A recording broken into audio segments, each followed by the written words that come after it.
যুক্তরাষ্ট্রের প্রেসিডেন্টের সরকারি বাসভবন ও দপ্তর হোয়াইট হাউসে সংলাপে বসবেন ইসরায়েল ও লেবাননের প্রতিনিধিরা। আগামী কিংবা তার পরবর্তী সপ্তাহেই হতে পারে এই বৈঠক। হোয়াইট হাউসে সাংবাদিকদের সঙ্গে মত বিনিময়কালে এই তথ্য জানিয়েছেন মার্কিন প্রেসিডেন্ট ডোনাল্ড ট্রাম্প। বলেন, এটা দারুণ একটা ব্যাপার। গত ৪৪ বছরে এই প্রথম ইসরায়েল এবং লেবাননের মধ্যে একটি বৈঠক হতে যাচ্ছে। এ সময় একটি চুক্তি স্বাক্ষরের বিষয়েও স্পষ্ট করেন তিনি। জানান, আগামী সপ্তাহ বা তার পরের সপ্তাহে হতে যাচ্ছে এই বৈঠক। রয়টার্সের খবরে এসব তথ্য জানা গেছে।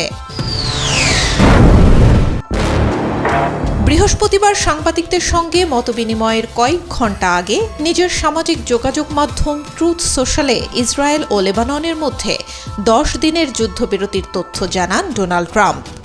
পোস্টে তিনি লেবাননের প্রেসিডেন্ট জোসেফ আউন এবং ইসরায়েলের প্রধানমন্ত্রী বিবি নেতানিয়াহুর সঙ্গে চমৎকার আলোচনার বিষয়েও জানান। শান্তি প্রতিষ্ঠার জন্য আজ ইএসটি সময় বিকেল 5টা থেকে আনুষ্ঠানিকভাবে 10 দিনের জন্য যুদ্ধবিরতিতে সম্মত হয়েছে দুই দেশ।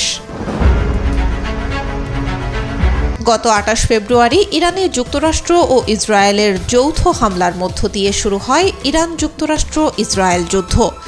সেই যুদ্ধ শুরুর 2 দিন পর 2 মার্চ থেকে লেবাননে পৃথকভাবে বিমান হামলা শুরু করে ইসরায়েলের প্রতিরক্ষা বাহিনী।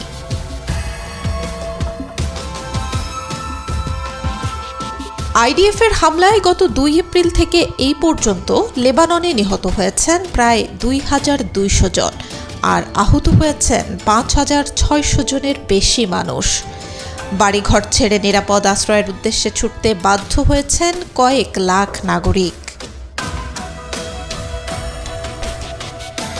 Desk report, B News 24।